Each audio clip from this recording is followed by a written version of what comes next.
자, 먼저 윤한홍 이야기를 좀 한번 해볼까 합니다. 윤석열은 이제 대통령 당선되고 멀쩡한 청와대를 놔두고 대통령실은 용산으로, 관저는 한남동으로 옮기겠다고 밝히지 않았습니까? 예. 그때 이제 청와대 이전 TF 팀장을 맡은 사람이 윤한홍 의원입니다. 그렇죠. 윤한홍 의원. 네. 요거 전체를 이제 총괄하는 야. 팀장. 그런데 특검에 나와서는 이게 문제가 됐잖아. 네. 예, 관저 공사 이런 게 문제가 되니까 본인과는 관련이 없는 것처럼 김용현에게 떠넘기고 있는데요. 예. 그거 소개 좀 부탁드립니다. 자, 윤한홍 의원의 특검 진술인데요. 관저공사는 인수위와 관련이 없고 취임 이후의 일이다. 관저공사는 김용현이가 주도했다. 아. 나는 김건희랑 가깝지 않다. 선을 딱 일단 딱 그네. 그어버렸습니다. 그런데 이걸 어떡하나? 21g 그 관저 공산. 네. 예. 21g 대표가 전혀 다른 진술을 해버렸는 걸. 예. 자, 21g 김태형 대표가 특검에 나와서 진술한 내용인데요. 2022년 6월 윤한홍 의원이 공사 현장을 방문을 했다. 당시 윤한홍 의원이 공사 기간이 부족하지 않냐? 기간을 맞췄으면 좋겠다라고 얘기를 하더라. 여기서 뭐 더 이상 진술이 안 나오면 모를까. 당시 김오진 관리비서관이 특검에서 또 강력한 진술을 합니다. 자, 김호진 특검 진술인데요. 윤한홍 의원이 이렇게 얘기를 했다고 합니다. 여사가 고른 업체니 21g이 관저공사를 도맡아 할 수 있게 하라고 말했다. 이거는 이제 윤한홍이 도망갈 구멍이 없어요. 그렇죠. 여기에 대해서는 윤한홍이가 뭐라고 얘기를 했습니까? 아, 기억이 안 나는데요. 그리고 요것과 예. 관련해서는 21g을 관저공사에 꼭 참여시키라는 취지가 아니라 김건희 여사가 소개한 업체라는 사실을 전달한 것뿐이다. 김호진 전 차관이 오버한 것 같다. 감옥이 지금 보입니다. 예. 네. 여기에 대해서는 윤건영 의원님이 완전 최고 전문가시니까요. 예. 우선 정리를 할게 21g이 관저공사라는 업체인데 무자격 업체입니다. 네. 공사를 하면 안 되는 안 돼. 업체. 이게 팩트죠. 그게 그런데 이 21g을 누가 시켰냐가 그동안의 쟁점이었거든요. 그렇죠. 근데 이제까지는 김호진이 난 모른다고 그랬어요. 국정조사나 국정감사에 나와서 기억이 나지 않는다라고 네. 김호진 관리비서관, 이 양반이 어떤 사람이냐고 하면 MB정부 때 청와대 총무비서관을 했던 사람이에요. 그 국민의힘 당뇨 출신이고요. 그래서 이 양반 입이 무거워서 입을 닫고 있다가 구속되기 직전에 뭐라고 했냐 그러면 상부로부터의 강한 압력이 있었다라고 했어요. 김호진이 팀만 준 거예요. 자기가 구속 안 되려고. 근데 구속이 돼버렸네. 네. 구속돼서 종합특검에 가서 뭐라고 했냐? 조금 전에 이야기한 것처럼 윤한홍이 시켰다. 라고 한 거예요. 자, 윤한홍이 왜 중요하냐? 김호진이 21g을 실제로 공사를 시킨 거잖아요. 네. 그러면 김호진한테 누가 시켰냐가 나와야 되는 거잖아요. 그렇죠.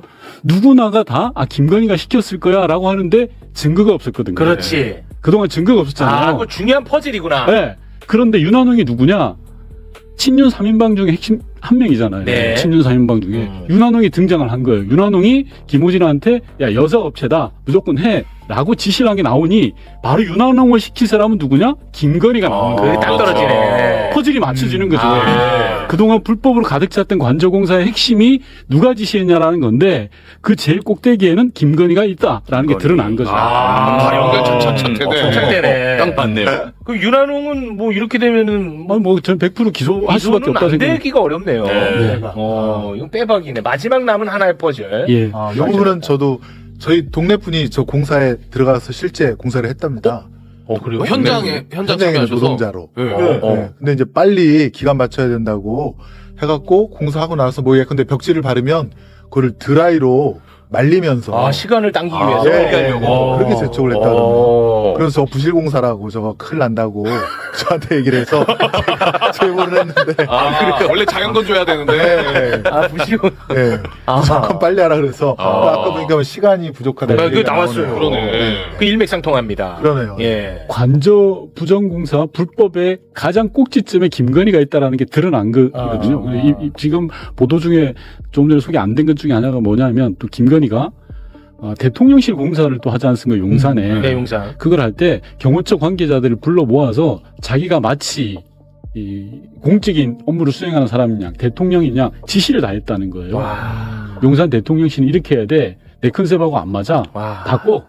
라고 했다는 거예요. 관저 말고 대통령실. 대통령실 공사에서도. 그러니까 애초에 그냥 대통령 하려고 했던 거 맞네. 그렇죠. 근데 또 하나 제가 좀 말씀드리기 그런데 반려견을 안고 그 자리에 나타났다는 거예요.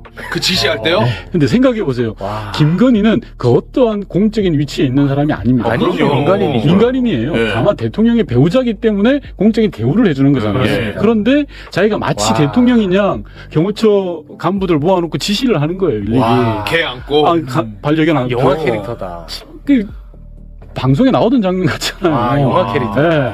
그런데다가 또 하나 관저에다가 코바나 컨텐츠 사무실을 만들려고까지 됐어요. 그랬더라고. 아, 이번에 그 21글에 관계자 그 얘기를 했어. 아니, 관저에다가 코바나 콘텐츠 사무실을 만들려고 했어. 그거 소개 좀 해주세요. 21g 관계자의 특검 진술입니다. 와. 관저 업무동에 코바나 컨텐츠 사무실을 준비를 했고 설치될 공간도 마련을 했었다. 그래서 어디까지 진행됐는지는 지금 안 알려진 것 안 같은데. 나오고 있죠. 근데 저게 뭐냐고 하면 자 기억을 복귀해 보면요. 김건희는 제2부속실을 두지 않는다고 했어요. 네. 기억나시죠? 맞아요. 처음에 맞아요. 공약이었어요. 대선 예, 공약. 맞아요. 그리고 일체 활동도 하지 않겠다라고 했는데 그게 다 뻥이고 거짓말이었던 거예요. 와. 실제로 김건희를 보좌할 인력으로 코바나 컨텐츠 인원들을 고스란히 다 쓰겠다라고 생각한 거예요. 그리고 또 하나 더 보통의 영부인들은 영부인들만의 어떠한 이 역할들을 찾아갑니다. 예를 들어서 뭐 어린 아이들을 돕는다든지 뭐 이런 식으로. 네. 그런데 김건희는 일종의 전시 문화 쪽으로 생각한 것 같아요. 그래서 코바나 컨텐츠에 있는 맨파워들 고스란히 쓰겠다. 자기 사람으로 라고 해서 공간도 만들려고 했는데 저 당시에 제가 제보 받기로는 이곳저곳에서 막 이야기가 들어왔나 봐요. 도저히 안 된다 이건. 아. 이건 있을 수 없는 일이다. 사무실을 만드는 거. 네, 사무실 만드는 건 안 된다라고 해서 안 됐고 기억나실지 모르겠는데요. 코바나 컨텐츠에 경호처 CCTV까지 설치했던 인간들입니다. 기억 안 나세요? 맞아요. 코바나 콘텐츠 사무실에. 네, 네. 어. 그러니까 공사 구별이 없는 거예요. 없어. 아예. 근데 저는 의원님하고 생각이 다른 딱 한 대목이 있어요. 뭐냐면 저는 이 보도 보고 코바나 콘텐츠 사무실을 관저에다가 마련하려고 했다고 했지. 그게 저는 문화적으로 접근하려고 했던 것보다도 나쁜 짓을 여기서 하려고 했던 것 같아. 예를 들어서 양평 고속도로 문제, 예. 삼부토건 문제. 왜냐하면 완전히 최측근들이잖아. 그렇죠. 저는 그거를 김건희 주도하에 그 범죄를 저질렀다고 생각하는 사람이거든요. 그러기 위해서는 나는 필요했다고 보는 입장입니다. 문화, 전시 이런 거 아니고. 제가 아무래도 너무 선하게만 받는 것 같아요. 너무 착하셔. 그래, 그 문화 그건 너무 착하게 맞지? 봤다. 아니, 본인이 대통령까지 됐는데 전시하고 있겠니? 아, 그렇죠. 이제 본격적으로 내가 범죄 한번 나는 그렇게 해봐야겠다. 보는 입장입니다. 이게 맞는 것 같은데. 그래서 지금 종합특검이 일을 하고 있는데 꼭지점으로 가고 있는 과정이거든요. 네네. 김건희는 지금까지 걸려 있는 거에 있어서 전부가 어찌 보면 자범 수준의 혐의만 걸고 있어요. 사실은. 그렇잖아요. 맞아요. 핵심이 불법 내란에 관여됐는가, 그게 핵심이 그리고 맞아. 양평 고속도로에 대해 관여했는가, 예. 그리고 불법 관저 증축 공사에 대해서 얼마나 관여됐는지 이런 부분들이 아직 안 나왔어요. 맞아요. 그렇습니다. 네. 이게 진실이 밝혀져야 되는 그런 상황입니다. 그렇습니다. 내관 매직도 있습니다. 내관 매직. 네. 그 아크로비스타에 코바나 컨텐츠가 있을 때 거기에 김건희에게 이제 줄을 대갖고 그 가진 선물을 갖고 온 사람들이 있었고 대통령 경호처 사람들이 나와서 그 뭐랄까 그 보안 예. 수색을 다 했고 그다음에 무슨 안내하고. 기계까지 맞아요. 다 맞습니다. 네, 설치해 갖고 마치 대통령실 출입하는 것처럼 예. 만들었다는 거 아닙니까? 그렇습니다. 그 최재형 목사님도 그래서 거기를 통해서 이제 그 선물을 줬다는 맞아요. 거예요. 그 영상으로 다 남아있죠. 네, 네, 그렇습니다. 고맙습니다. 자, 그리고 윤석열 정부의 핵심 실세, 김태효. 네. 해요. 김태효는 12.3 비상계엄 당시 이 계엄이 정당했다는 메시지를 우방국에 전파한 그렇죠. 혐의로 구속되고 기소가 됐습니다. 네. 그런데 이번에 언론사가 김태효의 공소장을 입수를 했어요. 네. 그래서 새롭게 너무나 많은 내용들이 지금 알려지고 있습니다. 2024년 12월 3일 오후 10시 54분에 내란 직후네요. 내란 직후 네. 그 직후에 대통령 집무실에서 윤석열이가 비상계엄 취지를 미국에 전달하라고 야 미국에다 야 빨리 이거 정당하다고 알려라고 김태효하고 예. 신원식 전 국가안보실장에게 지시를 했다고 합니다. 자, 그 내용 전해주시죠. 자, 김태효 공소장에 적혀있는 윤석열의 지시 내용인데요. 미국의 이번 조치는 자유민주주의를 지키기 위한 것이며 외교와 대외 정책 기조는 그대로 유지될 것이라는 메시지를 전달해라. 네. 라고 김태효에게 저 지시를 했다. 지시를 했다는 거예요. 그리고 이제 다음 날 오전 그러니까 이제 계엄은 끝난 상태입니다. 네. 그런데도 불구하고 윤석열이는 계속해서 미국에다가 계엄의 정당성을 전달하라고 지시를 했고 끝났는데. 네. 김태효는 비상계엄 하루 지난 12월 4일 오전 윤석열의 지시를 받고 이충면 당시 안보실 외교비서관에게 계엄 설명 요지가 담긴 메모를 전달하고 예. 전달하면서 한 발언이 공소장에 적혀 있었습니다. 네. 메모 1쪽을 바이든 행정부에, 1쪽과 2쪽을 트럼프 당선인 측에 각 전달해라. 윤석열 대통령이 한 문장 한 문장 불러주면서 강하게 지시했으니 외교부를 통해 대통령 지시사항을 그대로 조속히 이행해라. 그러면서 메모 쪽지를 전달을 했다는 거거든요. 네. 그 메모장에 들어간 내용이 어떤 것들이 있냐, 그거까지 소개해 주시죠. 국회가 현 정부 출범 이후 정부 관료 탄핵 소추를 22건 발의, 판사를 겁박하고 검사를 탄핵해 사법 업무를 마비시키고 행안부 장관, 방통위원장, 감사원장 탄핵 시도 등으로 행정부를 마비시키기 위해 노력, 예산을 전액 삭감함으로써 국가 재정의 정상적 기능을 막았다. 대한민국의 자유민주주의 헌법 질서의 실질적 파괴를 기도하는 것으로 이대로 방치할 경우 국정 마비 상태가 초래될 것. 대통령은 이를 더 이상 방치할 수 없다는 신념에 따라 헌법의 테두리 내에서 정치적 시위를 한 것. 평소 자유민주주의에 대한 확고한 신념과 기독교적 가치관에 따라 종북 좌파 및 반미주의에 대항하고자 한다. 진짜 대한민국을 완전히 박살을 냈습니다. 이거 완전 다 거짓된 예, 정보인데요. 거짓이죠. 이게 결국은 주미 대사를 통해서 바이든하고 트럼프에게 전달이 됐답니다. 와, 나는 이거 진짜 끔찍합니다. 전달까지 됐다. 와. 근데 저는 지금 이제 공소장에 들어가 있는 내용을 소개를 한 거거든요. 김태우가 윤석열한테 떠넘기는 거 아닌가 하는 생각도 드는데. 맞습니다. 정확하게 보신 오, 거죠. 진짜로요? 어떻게 보면요. 자, 보십시오. 어. 김태우가 어떤 인물인가를 보셔야 돼요. 사실상 윤석열 정부의 안보실을 좌지우지했던 말 그대로 안보실장인 거예요. 이 그렇습니다. 사람이. 네. 말은 차장이지만 외형적으로는 실제로는 안보실을 좌지우지했던 그 윤석열의 안보 라인에서 핵심 사람이에요. 그렇습니다. 자, 근데 지금 공소장, 방금 공개된 공소장에 나와 있는 내용은 불법 내란의 밤에 있었던 이야기만 일부 나와 있는 거예요. 네. 제가 볼 때. 네. 그 이전에 했던 윤석열 정부 3년 동안 했던 짓은 단 하나도 들어가 있지 않아요. 그러네. 자, 몇 가지 대표적인 예화만 들어보겠습니다. 진성준 의원을 간첩으로 몰려고 했던 일종의 국정원에서의 문건들. 그렇습니다. 그게 누구에게 보고됐냐? 김태호에게 보고됐어요. 김태우. 현안 TF를 통해서. 와. 김태호는 국정원을 담당하고 있는 위치에 있지 않아요. 그런데도 국정원 직원과 그 특수공작부대 직원들을 파견받아서 자기가 보고를 별도 받았어. 두 번째, 김태호가 국정원 해외 공작금을 편취해서 사사롭게 사용했다라는 폭로가 있었어요. 한두 푼도 아니고 1억 7천 정도를. 그리고 세 번째, 드론기를 이용해서 무인기 사건 아시죠? 네. 이 부분에 있어서도 김태호가 관여돼 있다라는 사실 정황들이 제보들이 나오고 있어요. 즉 실제 윤석열 정권 3년 동안의 안보 라인에서의 온갖 나쁜 짓, 만행들의 핵심은 김태호에 있어요.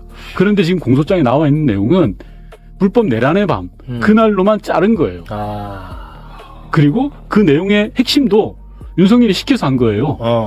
나는 그냥 있었는데 그렇죠. 윤석열이 갑자기 불러서 이거 지시를 했어요. 예. 그래서 난 이걸 그냥 한 것뿐이에요. 라고 꼬리 자르기라는 거. 소위 말해 역으로.